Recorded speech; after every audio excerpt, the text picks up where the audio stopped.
The town of Havenwood Gap is a ghost of the past, a place that exists only in whispers and forgotten memories. It does not appear on modern maps, a deliberate erasure from the cartography of the present. Where a bustling community once stood, filled with the laughter of children and the industry of adults, there is now only wild forest, an untamed expanse of green that conceals the secrets buried beneath. The relentless march of nature has reclaimed every inch with a chilling finality that speaks volumes about the transience of human endeavors. The roads that once led to its heart, arteries of connection and commerce, now crumble into nothingness, fractured and broken under the weight of neglect and time. They are swallowed by thorny brambles, a suffocating embrace of vegetation, and ancient pines that stand as silent sentinels, their roots tearing through the remnants of pavement. Havenwood Gap was a small, isolated town nestled deep within the Appalachian Mountains, a place where the outside world felt distant and the bonds of community ran deep. Its people were bound by hardship and pride, their lives inextricably shaped by the coal that lay deep within the mountains, a dark treasure that fueled their existence and defined their identity. But on the night of October 31st, 1958, a date forever etched in infamy, something inexplicable happened. Every man, woman, and child, 312 souls, a vibrant tapestry of lives interwoven, simply vanished. They disappeared without a trace, leaving behind only unanswered questions and an unsettling void. A supply truck driver making his regular delivery run was the first to notice the eerie stillness. There was no smoke rising from chimneys, no dogs barking to greet him, only an unnerving silence that hung heavy in the air.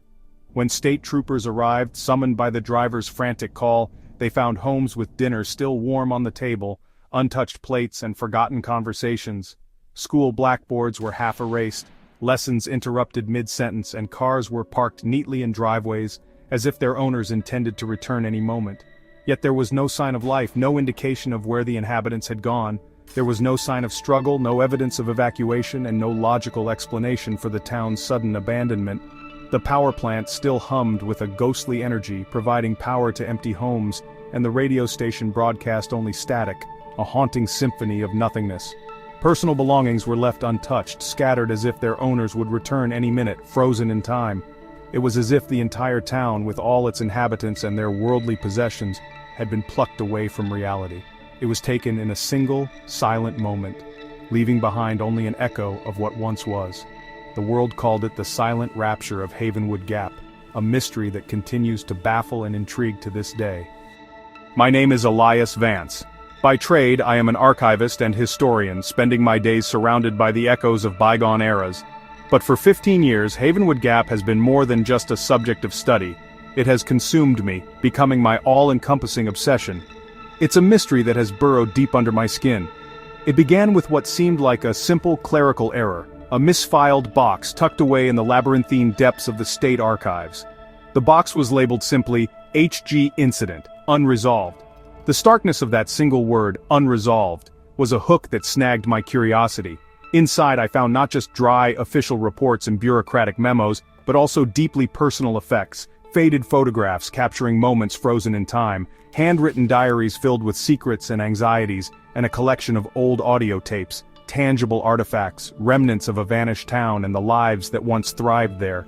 The official investigation, mired in unanswered questions, was abruptly closed in 1962. The conclusion? Mass disappearance, cause unknown. A bureaucratic shrug in the face of the inexplicable, but that answer felt like a betrayal, a surrender to the unknown that I simply couldn't accept.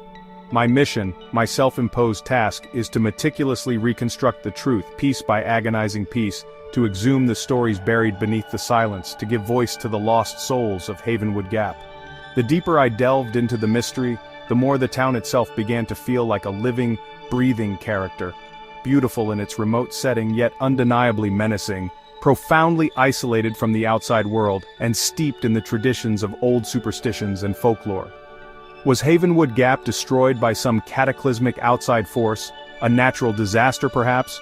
Or was its demise the result of something far more insidious, a consequence of its own dark secrets and hidden truths?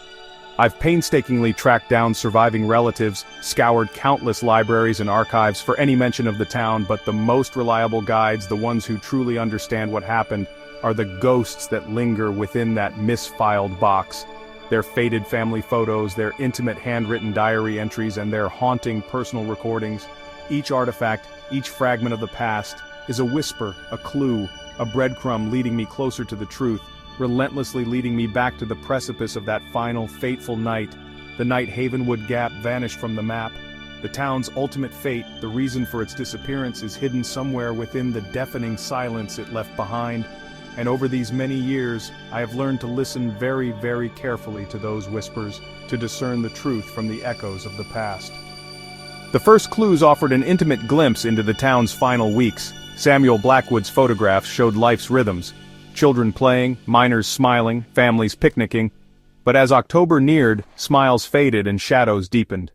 People looked over their shoulders, eyes fixed on something unseen. Clara Thorne's diary began with teenage worries. But by late September she wrote of a low hum at night, a sense of being watched, and shared nightmares.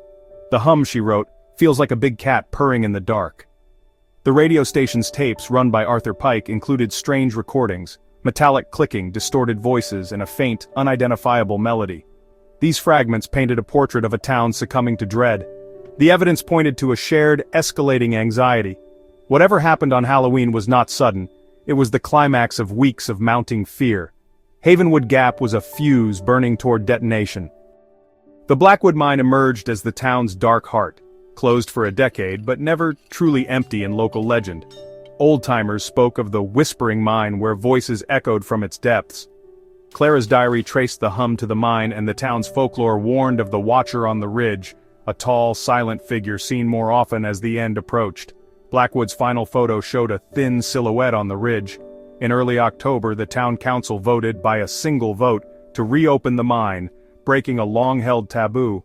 The elders warned of waking what sleeps. The town's desperation led it to cross a line between superstition and reality.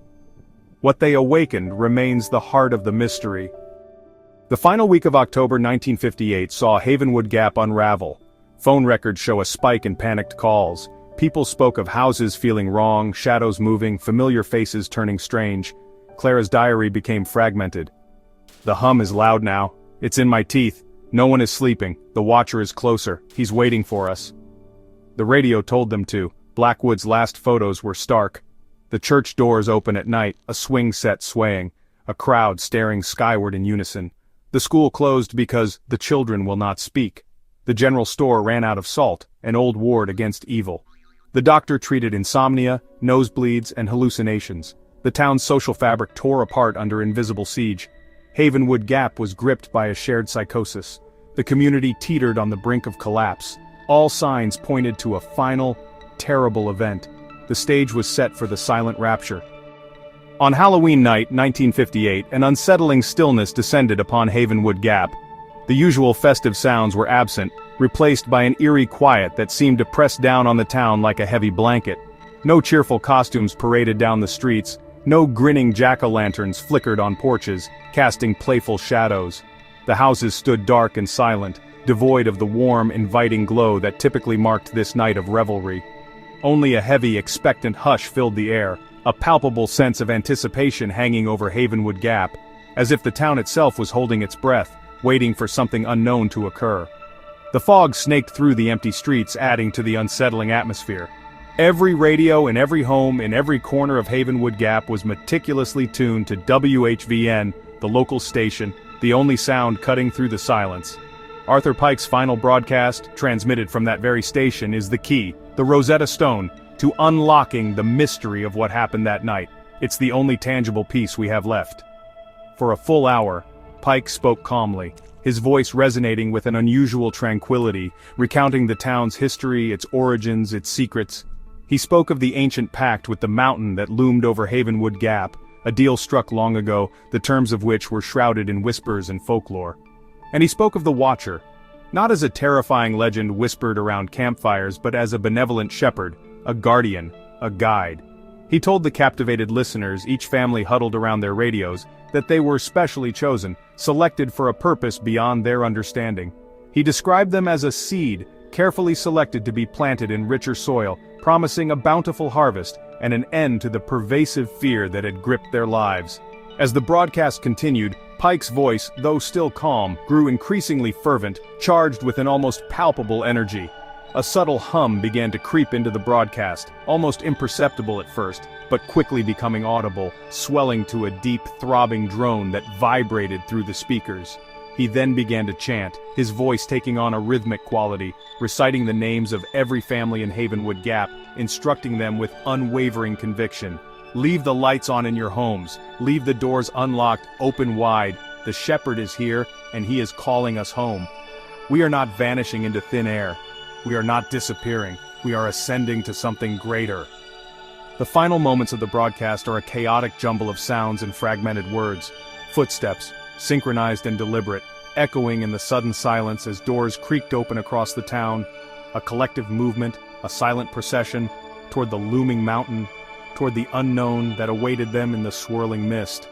Pike's last words, preserved on the fragile tape, offer a chilling glimpse into their mindset. We go now willingly into the hill. We go now together to be remade, to be reborn. A sharp crackle of static, a sound like a surge of electrical discharge arcing through the equipment. Then, absolute, deafening silence descended, cutting off the broadcast abruptly. The broadcast ends, leaving only unanswered questions in its wake. The town of Havenwood Gap is gone, vanished without a trace, leaving behind only empty houses and deserted streets. Only the haunting mystery of their disappearance remains, a chilling enigma etched into the annals of the unexplained. The theory of a ritualistic march into the mine was shattered when investigators found the tunnels empty. No sign anyone entered. The town was left pristine, as if staged meals untouched, cars with full tanks, everything frozen in time. Panic should have left chaos, but instead there was eerie order. Arthur Pike, the supposed architect, was an ordinary man. No history of fanaticism, no evidence of cult activity. His apartment held only books and radio equipment. He was as much a victim as anyone. In the 1970s, scientists found a magnetic anomaly centered on the town, strongest at the surface, and soil laced with strange isotopes. The ground itself had been altered by a high-energy event. Havenwood Gap didn't just empty, it was fundamentally changed. The contradictions only deepened the enigma. No single theory explains Havenwood Gap. The townspeople didn't simply leave. No bodies, no bank activity, no trace. One theory blames infrasound from the mountain, causing mass paranoia and hallucinations, but it can't explain the total disappearance. Another points to a massive, unexplained energy event, magnetic anomalies, strange isotopes, a possible discharge that erased the town. Or perhaps the folklore is true. The Watcher was real, the pact was broken, and the town was taken as a harvest. Each theory fits some evidence, but none fit all. The truth lies somewhere in the shadows between science and superstition. Havenwood Gap remains a puzzle with no solution. The silence is its only answer. The legend endures. 66 years later, Havenwood Gap remains one of America's most haunting mysteries. We know only that, on Halloween 1958, a town of 312 vanished. The artifacts, photos, diary, broadcast, tell a story of a community descending into nightmare. The cause remains elusive: madness, natural disaster, or something beyond reason. The mine, the pristine homes, the magnetic anomaly, none align into a coherent answer. The silence endures, a perfect mystery that haunts the imagination. All that's left is the story, a question mark branded onto history. Havenwood Gap is now a legend, a cautionary tale whispered on dark nights. What happened to Havenwood Gap?